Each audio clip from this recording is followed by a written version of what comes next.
A'udzubillahi minasyaitonirrajim. Bismillahirrahmanirrahim.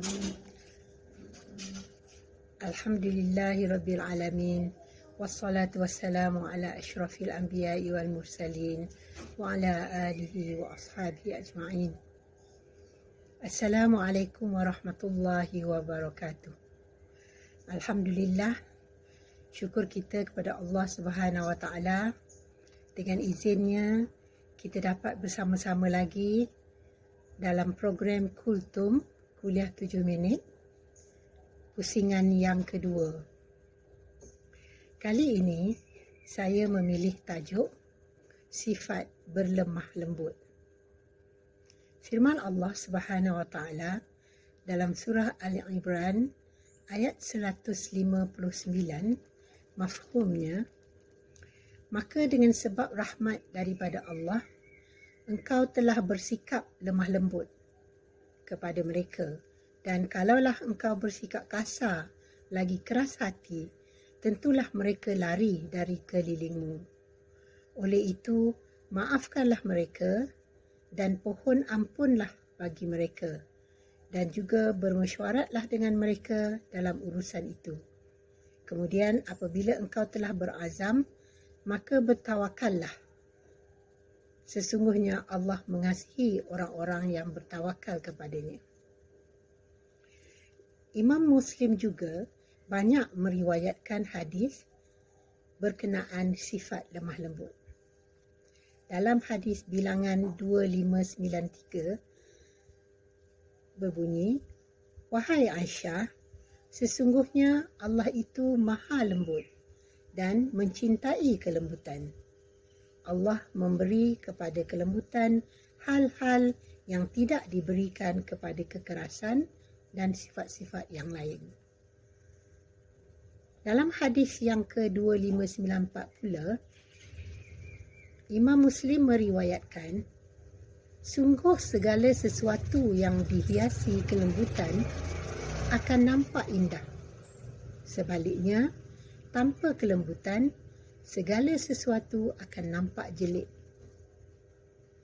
Lagi satu hadis, bilangan 2592, dari Jabir bin Abdullah, barang siapa yang tidak memiliki sifat lemah lembut, maka tidak akan mendapat kebaikan. Lemah lembut tidak bermakna mengaku kalah atau lemah. Lemah lembut datang dari hati yang lembut dan walaupun lembut tetapi tetap tegas dan dengan pendirian kita.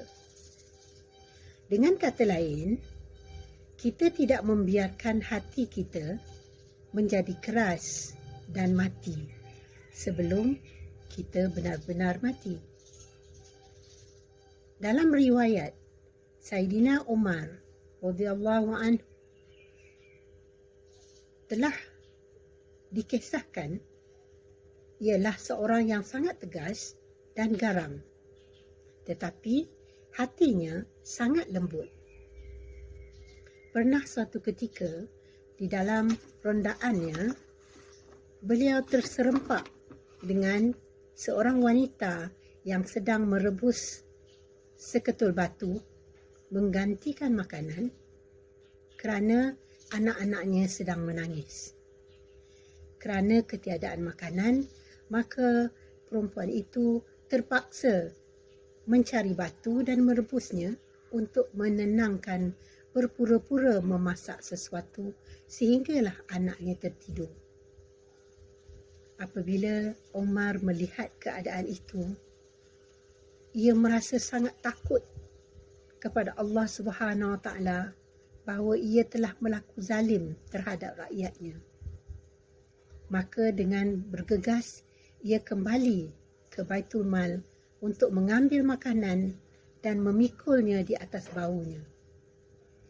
Pembantunya ingin membantu memikul bahan makanan itu, tetapi dengan tegas Umar radhiyallahu an berkata, "Adakah engkau akan memikul dosaku?"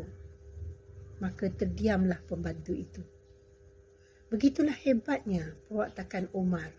Walaupun seorang yang tegas dan garang, tetapinya hatinya lembut. Dapat merasakan apa yang dirasai oleh perempuan itu. Beliau tegas dalam hukum hakam agama, tetapi beliau lembut terhadap keadaan di sekelilingnya. Orang yang bersikap lemah lembut mampu mengendalikan sifat amarah, tidak mengasari orang lain, tentu sekali tidak melakukan kezaliman. Sebuah keluarga yang di dalamnya ada sifat rahmah dan lemah lembut akan menghasilkan rumah tangga yang bahagia, anak-anak yang ceria dan mampu mengeluarkan pendapat tanpa merasa takut.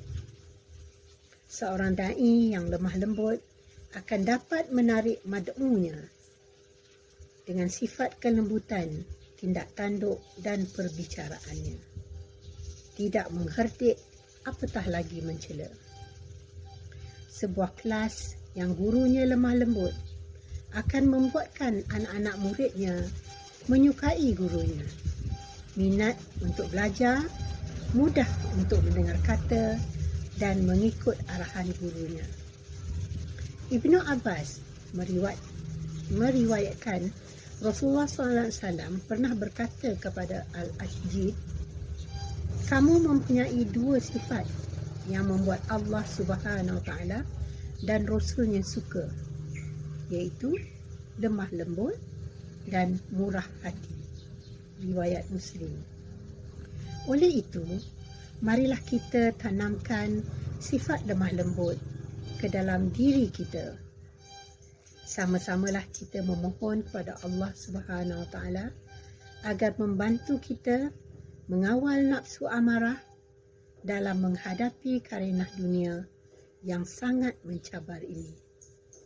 Semoga kita dikurniakan oleh Allah Subhanahu Wa Taala sifat lemah lembut dalam berurusan dengan manusia maupun binatang.